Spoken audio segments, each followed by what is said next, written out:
Conseguem ver aqui o plano todo? Acho que sim. Vamos só orar antes de Está entrarmos. mesmo. Ok. Vamos só orar então antes de entrarmos. Pai Santo e amado, Senhor, nós glorificamos o teu precioso nome. Obrigado, Senhor, por esta manhã, pela oportunidade de podermos estar aqui, por termos acordado desta forma, na verdade, Senhor, podendo absorver da tua palavra, nos rendermos um pouco mais a ti, Senhor. Pai Santo, eu clamo para que o teu Espírito, ó Deus, esteja a navegar em nossos corações e a trazer as dimensões do teu coração, Senhor, as dimensões do teu amor, as dimensões dos teus planos, porque estaremos a falar de escatologia, que significa os tempos do fim, ou o estudo dos tempos do fim. Mas sabemos, ó Deus, que em ti nós somos guardados, que esses tempos precisam de vir para que haja o complemento, ou para que toda a obra se complete. Por isso, em nome do Senhor Jesus Cristo, estamos preparados não somente para ouvir, mas também para fazer parte desses mesmos Ai, eventos. ajuda. Senhor, sabendo que tu és bom em todo o tempo e que em ti nós devemos confiar e confiamos.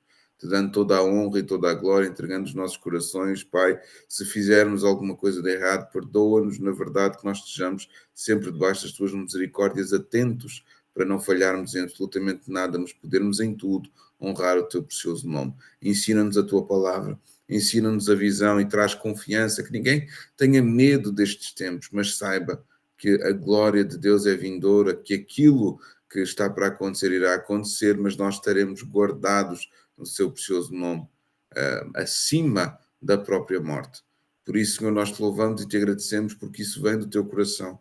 Não nos afligirmos com coisa alguma, mas temos confiança em ti, que se na verdade, se nós estivermos crucificados com Cristo, se nós estivermos a negar-nos a nós mesmos, que tudo quanto irá acontecer será para nosso próprio bem. Nós te louvamos e te agradecemos por todas as coisas, em nome do Senhor Jesus Cristo. Amém. Amém? Deixa...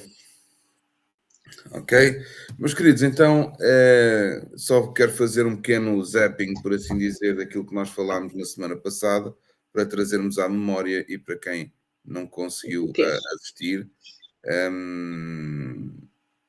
para quem não conseguiu assistir, consiga ainda absorver aqui um pouco mais. Tudo bem?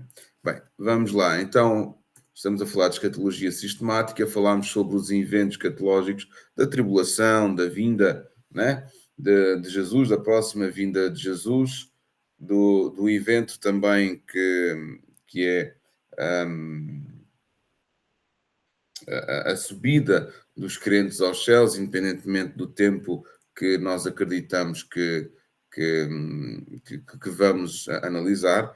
Um dos capítulos da Bíblia que mais enfatiza sobre esta mesma, estes mesmos acontecimentos é Mateus 24, ok? Juntamente também com o Apocalipse. Aqui, neste esquema, então, nós temos uma visão completa, ou mais ou menos completa, dos eventos escatológicos, desde o nascimento de Jesus, da primeira vinda, né, até depois à eternidade, ok? Em que depois da morte inicia a era atual, depois algures virá um príncipe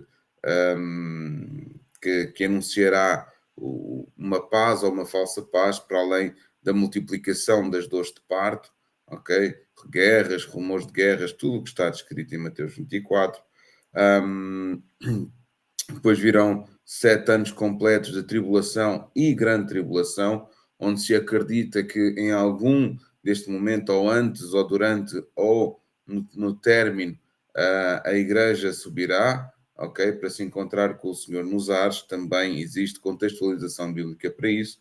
O Senhor descerá então à terra, julgará todas as nações, e onde todo o joelho se dobrará e toda a língua confessará que só Ele é o Senhor, tá? E passará a haver um reino de 1 milénio depois disso. Aliás, desculpem, depois virá então em 30 dias a Batalha do Armagedon, ok? Depois 45 dias, que será um momento ali de reestruturação, e então inicia o milénio, com Jesus a governar na terra, e os salvos e aqueles que foram leais e fiéis serão como governadores também, juntamente com Cristo. Tudo bem? Depois virá então, no final do milénio, Satanás será solto, irá tentar aqueles que viveram no milénio e depois todos ressuscitarão para o fim, para serem julgados, que é o juízo do trono branco, quer todos os que estão em todos os lugares. Tudo bem? Ok, vamos continuar. A doutrina da segunda vinda, portanto, é isso que ela testifica, que Jesus voltará. Eu estou a passar isto porque já é matéria da aula anterior, ok? A volta de Cristo também, quando e como, também já vimos aí, quanto ao movimento das semanas, por exemplo, de Daniel, né? Das 7 semanas de Daniel, e o que deve acontecer nesse período de tempo. O retorno, portanto, de Jesus é certo, ok? Não é nada que seja apenas um pensamento, tá? A maior parte não, mas os apóstolos referenciaram isso, o próprio Jesus se referenciou, ok? Em Mateus 24:44, por exemplo, em João 14:13, em Atos 1:11, Tessalonicenses 4:16, 1 Tessalonicenses 4:16, em Hebreus 9:28, em Tiago 5:8 também, 2 Pedro 3:10 também, 1 de João 3:2 também, Apocalipse 22:20, portanto, estas são as referências do retorno correto e do retorno visível, súbito e visível de Cristo. Anseio pela volta de Cristo é o que isso deve provocar por nós. Quando nós cantamos Maranata, nós estamos a dizer volta logo, Jesus, nós queremos o Senhor aqui, porque esse será e é um dia glorioso, porque nós seremos salvos, é como o fim, ou parte do fim da vitória do bem contra o mal. Incerteza quanto ao dia e a hora, portanto, ninguém sabe o dia e a hora. O próprio Jesus encarnado, ele refere, enquanto estava na Terra, que ele mesmo não sabia naquele tempo. Acredita-se que hoje já saiba, como é óbvio, sendo 100% Deus. As consequências definitivas da volta de Cristo são o julgamento dos incrédulos, a recompensa dos fiéis, ok? As divergências nos detalhes dos eventos futuros, portanto, não há uma linha apenas sobre esse mesmo pensamento. Existem, de facto, algumas divergências, nomeadamente quanto à tribulação, quanto à salvação de Israel, quanto à colocação do milénio e o que é o milénio, quanto ao arrebatamento, e, portanto, essas diferenças também não são um problema. Todos nós acreditamos que Jesus virá de novo, ok?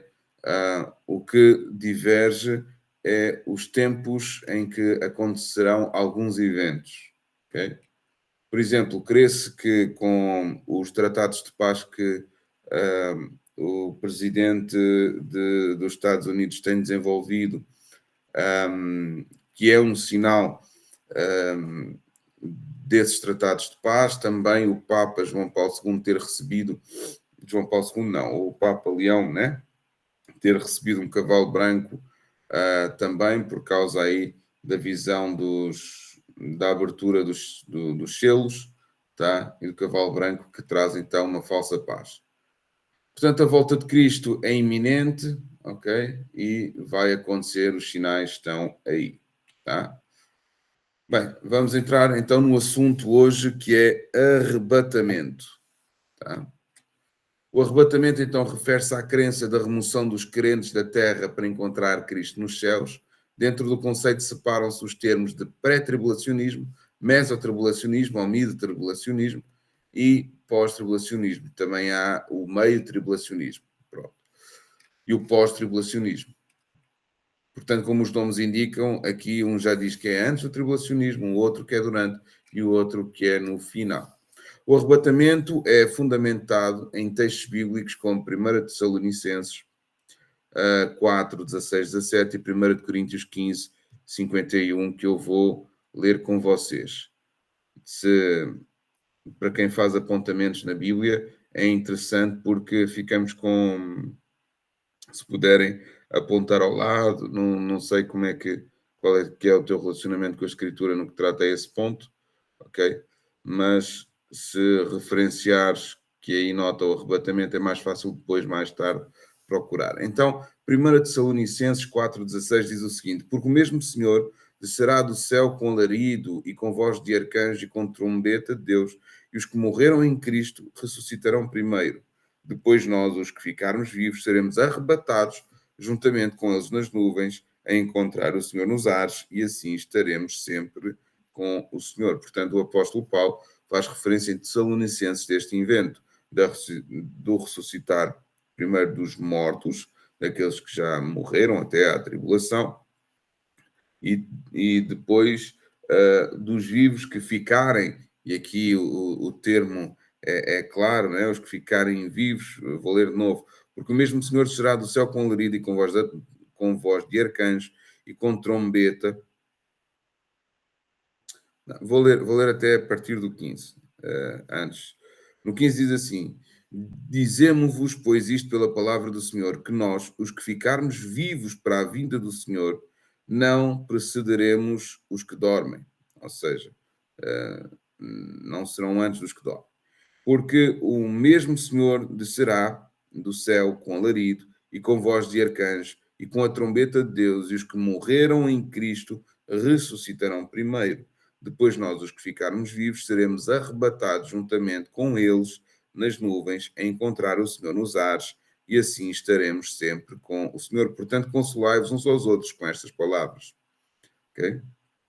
Portanto, aqui traz a referência do arrebatamento em como encontraremos.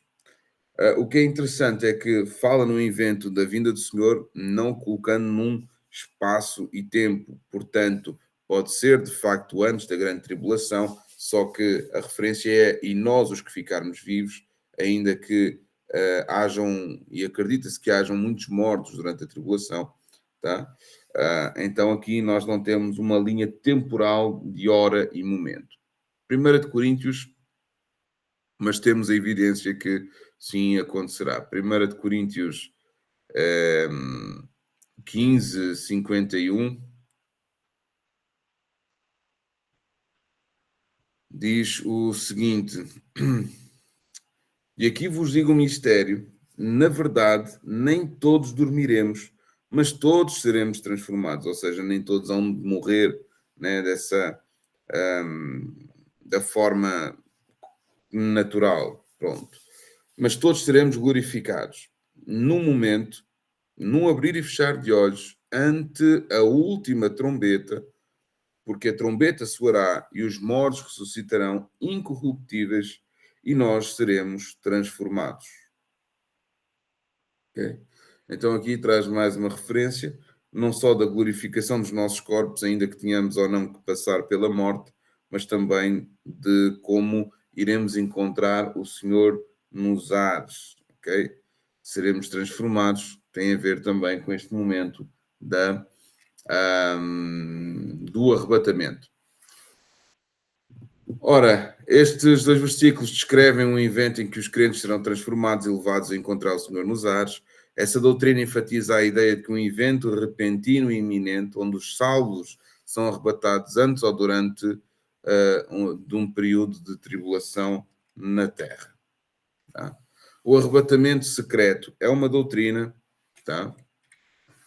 E diz o seguinte: o arrebatamento secreto é uma interpretação específica do evento descrito dos textos bíblicos como 1 Tessalonicenses 4, 16 e 17 e 1 Coríntios 15, 51 e 52, que acabámos de ler, onde os crentes são transformados e levados para encontrar o Senhor nos céus. Nessa interpretação, a ênfase está na ideia de que o arrebatamento ocorrerá de forma repentina e sem aviso prévio para o mundo em geral. Aqueles que não são crentes não perceberão a ocorrência desse evento, pois os crentes serão arrebatados secretamente, sem qualquer sinal visível para os não crentes. Hoje em dia nós acreditamos que se falará depois deste evento que os que desapareceram repentinamente foram abduzidos por extraterrestres ou simplesmente nunca existiram, havendo um lapso de memória coletivo por causa da introdução da marca da besta ou influências ainda espirituais, okay? Porque de facto a iniquidade ela será cada vez mais forte e o momento em que a igreja ou os salvos sejam arrebatados, tá? será um momento catastrófico em todas as áreas. A ideia do arrebatamento secreto é muitas vezes associada ao pré-tribulacionismo, uma das interpretações da escatologia cristã, que, de acordo com essa visão, o arrebatamento ocorrerá antes do período da tribulação descrito na Bíblia, quando a humanidade enfrentar então dificuldades e julgamentos divinos antes da segunda vinda de Cristo. Portanto, os crentes seriam arrebatados para os céus antes que a tribulação comece, escapando assim das dificuldades que o mundo enfrentará. Eu pessoalmente, nós vamos falar sobre esta doutrina, nós vamos falar sobre esta visão. Eu pessoalmente não creio que haja um pré-tribulacionismo, uma vez, ou seja, que o arrebatamento ocorrerá antes da tribulação, porque, por exemplo, a igreja primitiva, ela foi extremamente perseguida, muitos foram mortos, né? Como nós conhecemos da história, e no que trata a esse efeito, nada nos faz crer, ou pelo menos nada me faz crer, que seremos livres de tais consequências. Acredito sim que iremos viver momentos em que o mundo estará em grande crise, mas nós teremos provisão e isso permitirá uma grande colheita em toda a terra até que o número dos salvos esteja cumprido. Ok? E não são os não sei quantos mil. Bem, a grande tribulação. A grande tribulação é um conceito escatológico presente principalmente no livro do Apocalipse, nos capítulos 6 a 18, com referências noutros textos bíblicos como Mateus 24 e 21 e versículos 29 e 30. Refere-se ao período da grande tribulação, angústia e julgamento que ocorrerá antes da segunda vinda de Cristo e da consumação final dos tempos. Portanto, são ora 6, 12, são 12 capítulos ali de Apocalipse, que nós não vamos ler agora, okay? Que traz a referência direta sobre, então, este momento de tribulação e de grande tribulação na Terra, onde se multiplicará fomes, pestes, doenças, onde haverá terremotos, tsunamis, todo o tipo de inventos, né, que anunciarão não somente o fim, mas também uma grande mortandade na Terra. Na tradição cristã, a grande tribulação é vista como um período de intensa perseguição e sofrimento para os crentes, caracterizado por eventos catastróficos, aliás, e oposição extrema ao Evangelho. Este período é frequentemente associado com o governo do Anticristo, que é descrito como um líder mundial enganador e anticristão que será levantado durante esse tempo. Por exemplo, os nossos irmãos que estão na Nigéria, com certeza creem, por causa da perseguição que estão a sofrer, onde ainda estão a morrer às centenas, okay? Estão a ser assassinados às centenas, que a tribulação de facto já começou e para eles começou. A visão sobre a grande tribulação varia entre diferentes interpretações escatológicas. Alguns entendem que a igreja será arrebatada antes do período de tribulação, que é o pré-tribulacionismo, enquanto outros creem que a igreja passará por parte ou por todo o período tribulacional antes da segunda vinda de Cristo, que é o pós-tribulacionismo, ou meio ou mesotribulacionismo. Essas interpretações influenciam a compreensão dos eventos finais e da volta de Cristo conforme as diferentes perspectivas teológicas. Ora, interpretações diferenciadas sobre o pré-tribulacionismo, mesotribulacionismo e pós-tribulacionismo. Hoje vamos nos dedicar apenas ao pré-tribulacionismo e para a semana que vem iremos então falar do pós-tribulacionismo e do mesotribulacionismo. Ok, só aqui que eu estava sem som. Okay. Então, o pré-tribulacionismo, esta interpretação afirma que o arrebatamento ocorrerá antes do período da tribulação mencionado nas profecias bíblicas. Os crentes seriam arrebatados para encontrar a Cristo nos céus antes do início da tribulação, sendo poupados da ira divina que se seguirá na terra. Os defensores do arrebatamento do pré-tribulacionismo apresentam os seguintes argumentos de fundamento bíblico. 1 Tessalonicenses 4, 16, 17, porque o mesmo Senhor descerá do céu com alarido e com voz de arcanjo e com a trombeta de Deus, e os que morreram em Cristo ressuscitarão primeiro. Depois nós, os que ficarmos vivos, seremos arrebatados juntamente com eles nas nuvens, a encontrar o Senhor nos ares, assim estaremos sempre com o Senhor. Ou seja, eles dizem o seguinte: o momento do fim, Jesus já está na terra, portanto, para nós o encontrarmos nos ares, ou é no meio ou é no princípio. Como o Senhor é bom, então será no princípio. Nós não iremos passar a tribulação. Então, estaremos no princípio da tribulação já com Jesus. Iremos encontrá-lo nós e os mortos que estiverem na terra. Contudo e porém, existe um argumento contra, ok? Que é precisamente de Mateus 24, contra o pré-tribulacionismo, que é precisamente, por exemplo, Mateus 24, 13, mas aquele que preservar até ao fim será salvo. Quando depois virdes que a abominação da desolação de que falou o profeta Daniel está no lugar santo, que já é a meio da tribulação, então os que estiverem na Judeia que fujam para os montes, e quem estiver sobre o telhado não deixa a tirar alguma coisa de casa, e quem estiver no campo não volta atrás a buscar as suas vestes, mas ai das grávidas e das que amamentam naqueles dias, e orai que a vossa fuga não aconteça de inverno nem no sábado, porque haverá então grande aflição, como nunca houve desde o princípio do mundo até agora, nem tão pouco haverá jamais. E se naqueles dias não fossem abreviados, nenhuma carne salvaria, mas por causa dos escolhidos serão abreviados aqueles dias. Então, se alguém vos disser, eis o Cristo está ali, não lhes deis crédito, porque surgirão falsos cristos e falsos profetas e farão tão grandes sinais e prodígios, que se possível for, enganariam até os escolhidos. Eis que eu vos tenho perdido, portanto, se vos disserem, eis que está no deserto, não saiais, e eis que ele está no interior da casa, não acrediteis, porque assim como o relâmpago sai do Oriente e se mostra até o Ocidente, assim será também a vinda do Filho do Homem.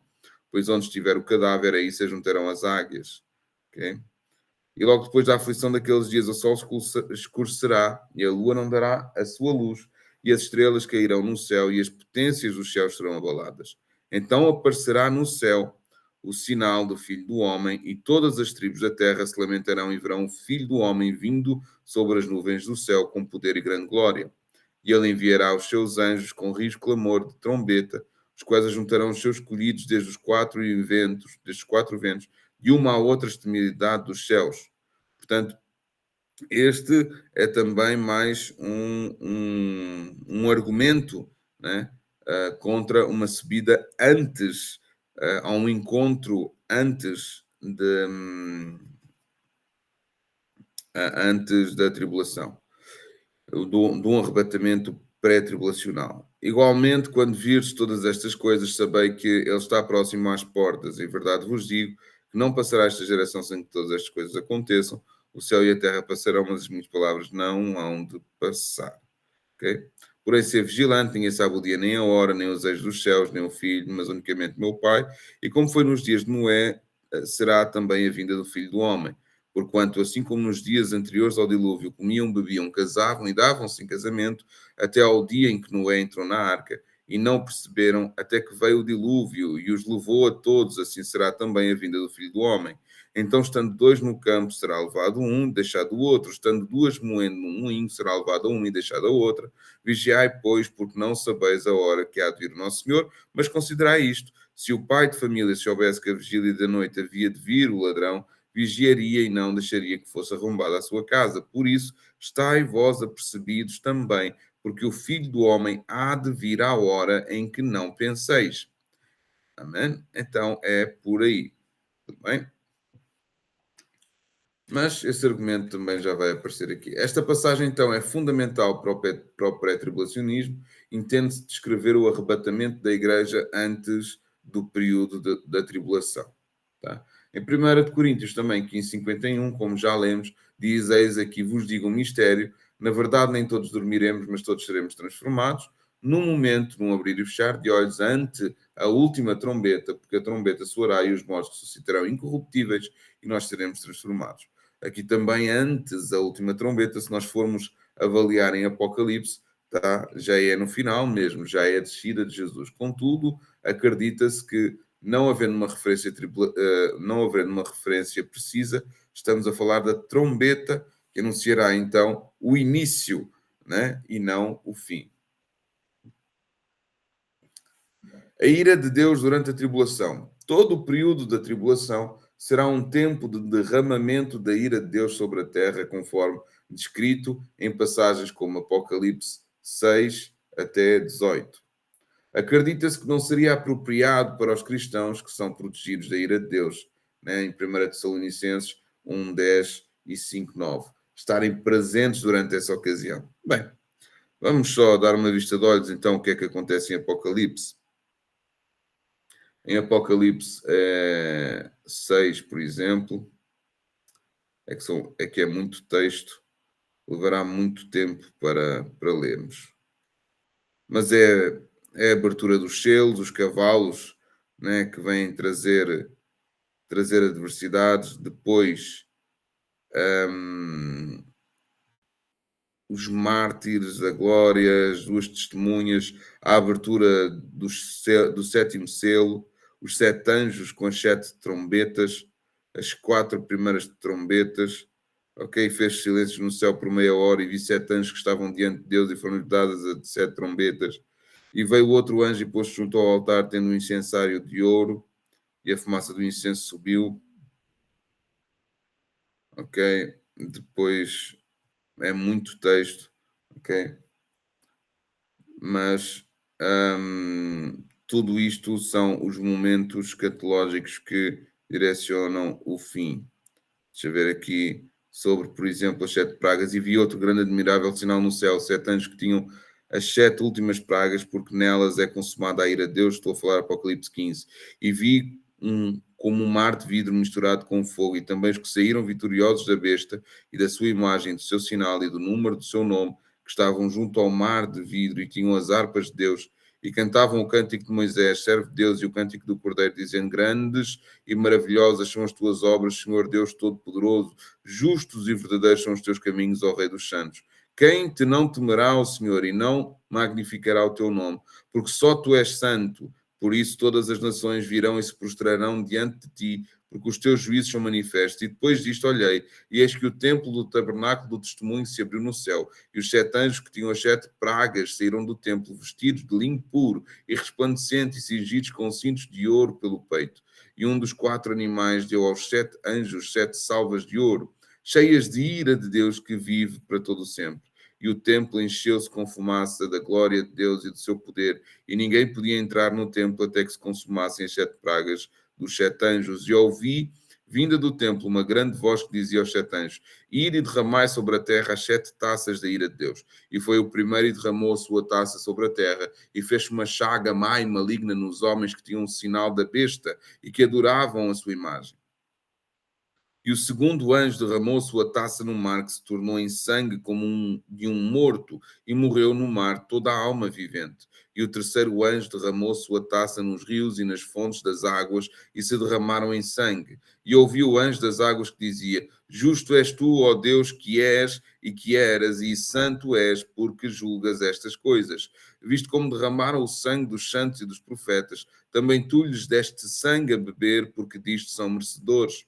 E ouvi outro do altar que dizia: na verdade, ó Senhor Deus Todo-Poderoso, verdadeiros e justos são os teus juízos. E o quarto anjo derramou a sua taça sobre o sol, e foi-lhe permitido que abrasasse os homens com fogo.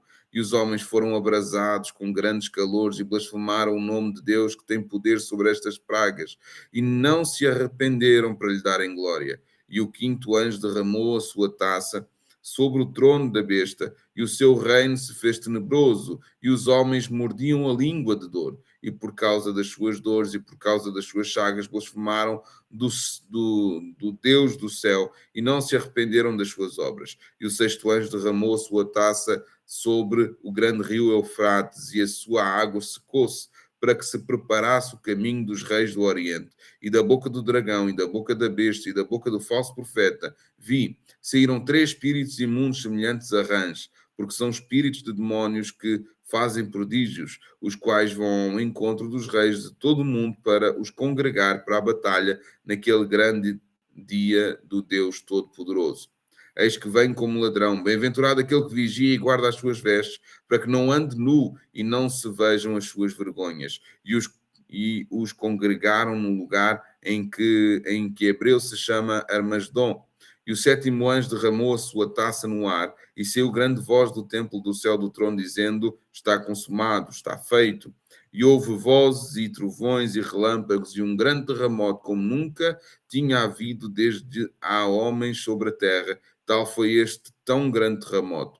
E a grande cidade fendeu-se em 3 partes. E as cidades das nações caíram, e da grande Babilônia se lembrou Deus para lhe dar o cálice do vinho da indignação da sua ira. E toda a ilha fugiu, e os montes não se acharam. E sobre os homens caiu do céu uma grande saraiva, pedras de peso de 1 talento, e os homens blasfemaram de Deus por causa da praga da saraiva, porque a sua praga era muito grande. Okay? Então, depois aqui vem mais um evento escatológico, mas aqui no fundo define já o final do Armagedon e aquilo que irá acontecer nesse tempo. Então, acredita-se que não seria apropriado os cristãos viverem essas coisas, ok? Por causa de 1 Tessalonicenses 1:10, que diz o seguinte: e esperar dos céus a seu Filho, a quem ressuscitou dos mortos, a saber Jesus, que nos livra da ira futura. Tudo bem? Ser livre da ira, no meu entender, não significa que eu não esteja a olhar para ela, significa que enquanto ela está a decorrer, eu estarei salvaguardado. Ok? Não quer dizer que estarei com Cristo nos céus, mas estaremos guardados pelo Senhor. Diz mais, porque Deus não nos destinou para a ira, mas para a aquisição da salvação por nosso Senhor Jesus Cristo. Tudo bem?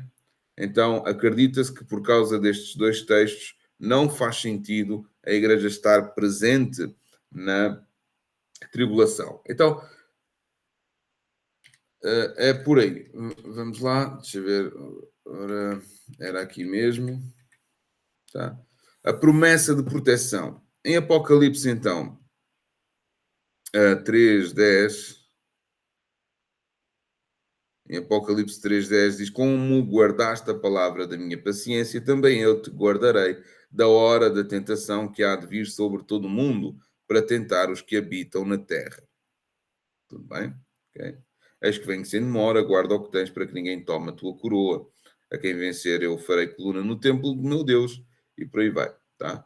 Então Jesus promete, porque guardaste a palavra da minha paciência, também eu te guardarei na hora da tentação que há de vir sobre todo o mundo, para tentar os que habitam a terra. Essa passagem é interpretada como indicando que a igreja seria retirada do mundo antes da chegada dessa hora de provação.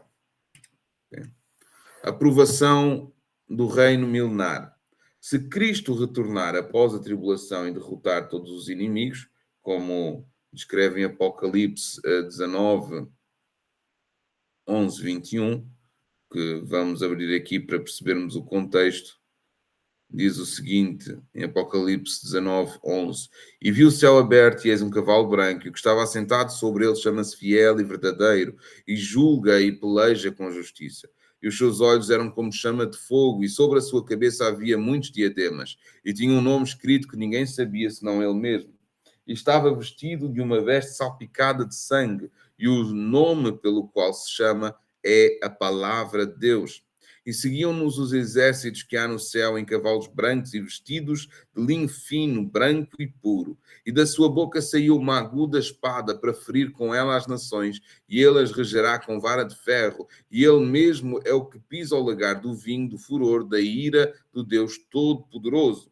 E na veste da sua coxa está escrito este nome: Rei dos Reis e Senhor dos Senhores. E viu um anjo que estava no sol e clamou com grande voz, dizendo a todas as aves que voavam pelo meio do céu: Vinde e ajuntei-vos à ceia do grande Deus, para que comais carne dos reis, e a carne dos tribunos, e a carne dos fortes, e a carne dos cavalos, e dos que sobre eles se assentam, e a carne de todos os homens, livres e servos, pequenos e grandes. E vi a besta e os reis da terra e os seus exércitos reunidos para fazerem guerra àquele que estava assentado sobre o cavalo e ao seu exército. E a besta foi presa, e com ela o falso profeta, que diante dela fizeram os sinais com que enganou os que receberam o sinal da besta e adoraram a sua imagem. Estes 2 foram lançados vivos no ardente lago do fogo e de enxofre, e os demais foram mortos com a espada que saía da boca do que estava assentado sobre o cavalo, e todas as aves se fartaram das suas carnes. Ok? Então, fica a dúvida de onde virão os incrédulos necessários para provar o reino milenar. A posição pré-tribulacionista sugere que milhares de judeus e outros se converterão ao cristianismo durante a tribulação. Estes novos crentes em corpos não glorificados sobreviverão à tribulação e entrarão no reino milenar, permitindo a continuidade da população durante esse período. Tá? Isto é a povoação no reino do milénio que se acredita vir depois destas coisas. Portanto, os que não aceitarem a marca da besta. Iminência da vinda de Cristo. Essa oposição permite crer que Cristo pode vir a qualquer momento, a sua vinda antes da tribulação, de acordo com as passagens de Mateus 24, 42, 44 e 1 Tessalonicenses 4, 16, 17, que já lemos aqui. Ao mesmo tempo, reconhece que muitos sinais devem ser cumpridos antes da sua vinda visível, que é a sua vinda pós-tribulação, conforme Mateus 24, 29, 30, quando esses sinais serão cumpridos. Okay. Aplicação, então, dos ensinamentos de Mateus 24. Alguns defensores do pré-tribulacionismo argumentam que os ensinamentos de Jesus sobre a tribulação em Mateus 24, juntamente com os alertas e estímulos aos crentes naquela situação, se aplicam especificamente aos crentes judeus durante a tribulação e não à igreja em geral. Aqui é contestável esta afirmação, tendo ainda algo interessante que podemos entender, que já se assentou, já houve, aliás, desolação em Jerusalém, né? Quando há o ataque de Jerusalém, a destruição do templo no ano 70 depois de Cristo, okay? onde há grande diáspora e os judeus eles são expulsos das suas terras, okay? E acabam por deambular pelo mundo inteiro, separando-se alguns em tribos, né? Indo por toda a parte. Tá? Hoje, eu pelo menos creio que pelo menos um terço da terra tem aquilo que eu chamo o gene israelita. Tá? Eu, pessoalmente, creio que há em nós famílias judias, ou seja, há um elemento judeu não em cada família da terra, mas em pelo menos um terço, tá? Eu creio nisso, depois explico porquê. Mas pronto, é só uma curiosidade. Então eles vêm a uma distinção entre Israel ético e a igreja na escatologia bíblica, portanto separam Israel e igreja. Estes argumentos formam a base da crença no arrebatamento pré-tribulacional, que sustenta que a igreja será removida da terra antes que o período da grande tribulação se inicie, garantindo então proteção dos crentes da ira divina que será derramada sobre o mundo. Tá? Qualquer das formas, do que eu dizia há pouco sobre a diáspora, de facto eles tiveram que fugir, mas não anula a proximidade de um novo invento como esse. Ok? Objeções então ao pré-tribulacionismo e argumentos a favor ao arrebatamento pós-tribulacionismo. A ausência de clareza bíblica sobre um arrebatamento pré-tribulacional. O Novo Testamento não afirma explicitamente que a Igreja será retirada do mundo antes da tribulação. Passagens como João 14, Tessalonicenses 4,17 e Coríntios 15, 51. Portanto, a única que não lemos ainda foi João 14, que eu vou passar a descrever. João 14, 3, 1. João 14, 3, aliás, diz o seguinte: E se eu, é Jesus a falar, for e vos preparar lugar, virei outra vez e vos levarei para mim mesmo, para que onde eu estiver sejais vós também.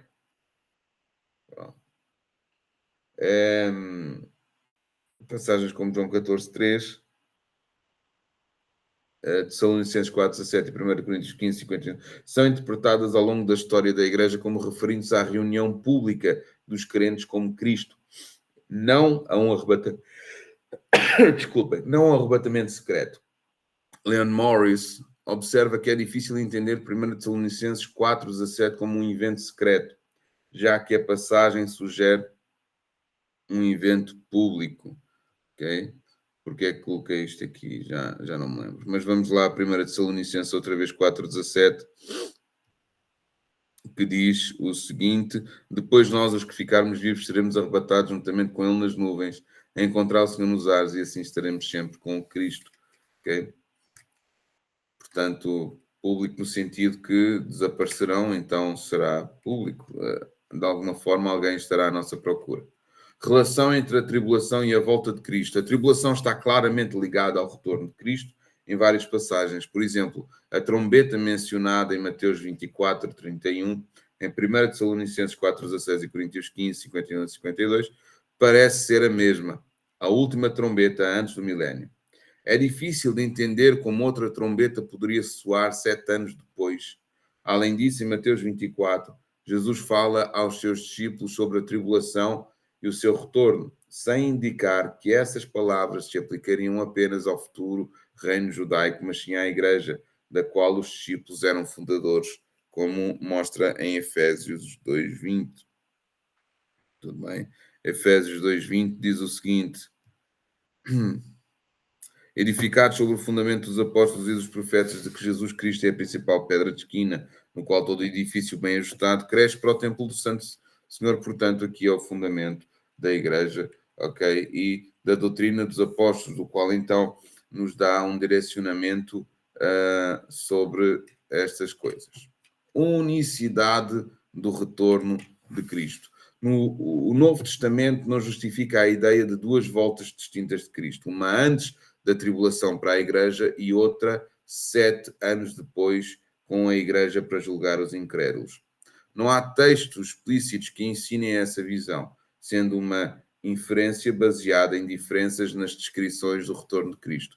No entanto, é perfeitamente possível entender esses textos com a descrição de um único evento que ocorre uma só vez.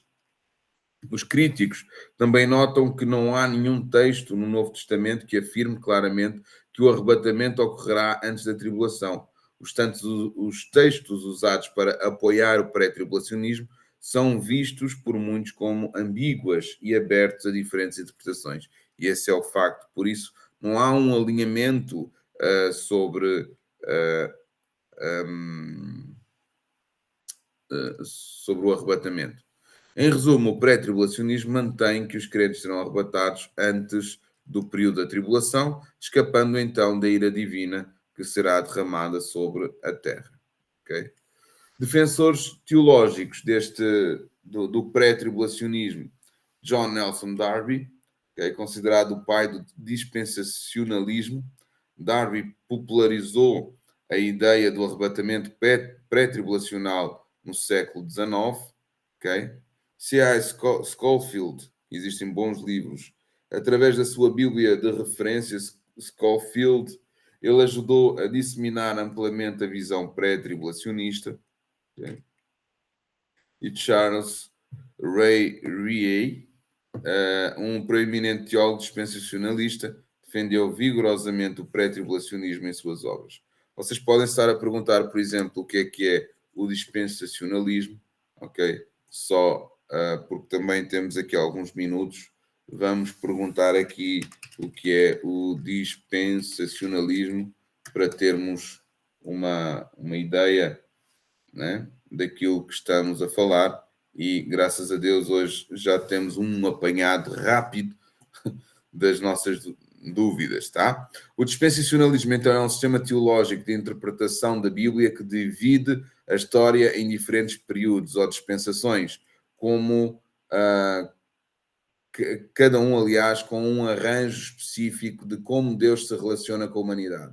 Os dispensacionalistas acreditam que a Bíblia deve ser interpretada de forma literal e o plano de Deus se desenrola em etapas distintas com papéis diferentes para Israel e para a Igreja. Tá? Nos princípios fundamentais da interpretação literal, a Bíblia inclui as profecias, é interpretada de forma literal e consistente. A diferença entre Israel e a Igreja no dispensacionalismo clássico sustenta que Israel e a Igreja são dois povos de Deus distintos com propósitos e promessas separadas.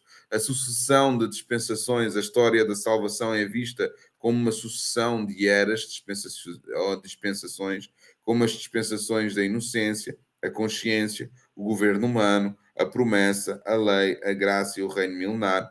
Okay? Arranjos divididos, ou seja, arranjos divinos, aliás. Cada dispensação representa um modo específico de Deus administrar a sua verdade e se relacionar com a humanidade, testando a sua obediência. Okay?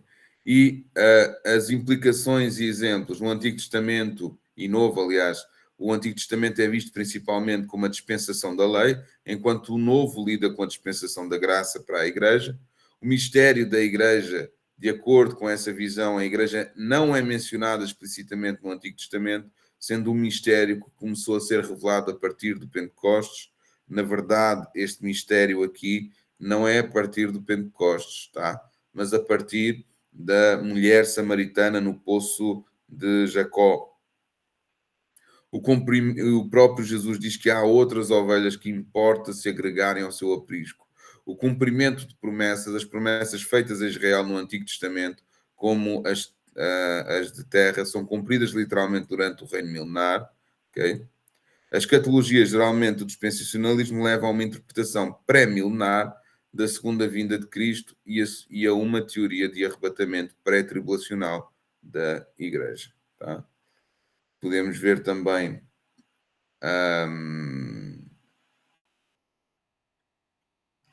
aqui a que se refere, por exemplo, este esquema aqui está bom. Deixa eu ver se eu consigo abrir só a imagem. Acho que não.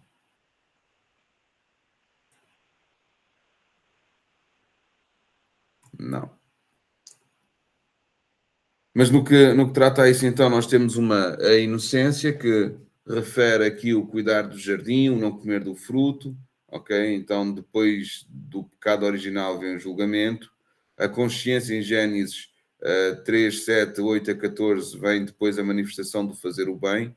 Depois, no dispensacionalismo, estamos a falar do governo civil, onde encher a terra, onde há pena de morte, onde há dispersão forçada através da confusão das línguas também, né? Aí a Torre de Babel. Depois o governo patriarcal é outro tipo de dispensacionalismo de Gênesis até Êxodo, ok? Até à dispensação da lei. Depois em Êxodo até João vem a dispensação da lei, né? Onde a lei onde é obrigatório, para nós também é obrigatório, enfim, mas onde guardar a lei é fundamental para a salvação, apontando para uma conduta moral que iria nos levar a Cristo, e hoje Cristo nos leva também à conduta moral, tá? Mas agora por intermédio da dispensação do Espírito, que é a dispensação da graça, que basta-nos crer em Cristo para recebermos o Espírito que nos ajuda contra os nossos pecados e nos orienta, nos capacitando contra todas as coisas que nos afastam de Deus. Tudo bem? Depois, a dispensação do milénio, que quererem obedecer em Cristo e no governo dele. Tá? Depois, o grande trono branco e tudo o resto que acontecerá. Tá? Hoje ficamos por aqui. Para a semana, então, iremos falar sobre o mesotribulacionismo, prós e contras do mesmo efeito, e o pós-tribulacionismo. Espero conseguir falar das duas coisas ao mesmo tempo, quer dizer, de uma só vez, e assim terminamos esta ótica da tribulação. Depois haveremos de entrar aí no assunto do julgamento, dos mortos e por aí vai. Tá? Vamos orar? Vamos lá. Pai Santo e amado, Senhor, nós glorificamos o teu nome. Obrigado, Senhor, por estas visões, por este ensino, por esta aula. Nós te louvamos e te agradecemos. Queremos honrar o teu nome, Senhor. Por isso, consagramos este dia a ti, Senhor, o que iremos realizar no nosso trabalho, que iremos realizar nas nossas casas. Nós saibamos, Deus, que de facto o Senhor breve virá, será mais rápido do que aquilo que nós pensamos, assim como todos os inventos escatológicos serão rápidos, Senhor, mas que nós estejamos atentos em tudo, que ninguém se perca, que ninguém, tendo medo ou receio de algo, faça o que não deva, mas sejamos sempre inspirados pelo Teu Espírito. Por isso, Senhor, nós oramos para que estejas a dirigir os nossos passos, estejas a falar connosco, Senhor, para que, na verdade, não caiamos nas tentações, mas possamos estar a viver, Senhor, em plena graça, na plenitude do Teu amor, Senhor, na plenitude da dispensação da Tua graça para os nossos dias. Nós te louvamos e te agradecemos porque sabemos que em Ti nós devemos e podemos confiar. Tu morreste primeiro por nós, te entregaste primeiro por nós. Por isso temos a certeza, Senhor, que não há nada mais que nos possas fazer para convencer ou agradar. Por isso, Senhor, nós te pedimos, orienta-nos, não nos deixes cair, Senhor. Guarda os nossos corações e eu oro, Senhor, por cada um aqui esta manhã, Senhor, que o tribulacionismo, que as tribulações, os tempos do fim não causem medo, mas um determinado temor em se manter em santidade. Que não causem medo, mas a verdadeira confiança de que o grande dia chegará e nesse dia tudo o quanto te obedece e quanto crê em ti, no sentido de te obedecer, será glorificado. Todo aquele que permanecer em fé verá a tua glória. Todo aquele que permanecer em fé estará contigo e com confiança as suas lágrimas foram enxugadas, o seu riso se manterá de forma perpétua. Senhor, por isso, Pai, aumenta a nossa fé, faz-nos olhar para as coisas que virão, para as coisas que estarão depois da morte, depois desta vida aqui na Terra, independentemente do quanto acontecerá aqui, de quantas forem as catástrofes, as guerras, de tudo aquilo que poderá acontecer, Senhor. Nós acreditamos de facto que iremos encontrar, que os nossos corpos serão glorificados e que estaremos contigo o resto dos dias das nossas vidas, por toda a eternidade. Por isso, Senhor, nós te louvamos e te agradecemos porque é promessa tua. E tu jamais falhas às tuas promessas. Quanto a nós, basta-nos crer, ouvir, viver, alimentarmos o nosso espírito para não cairmos nas tentações, termos a certeza que o Senhor é bom e que o Senhor guarda os nossos dias.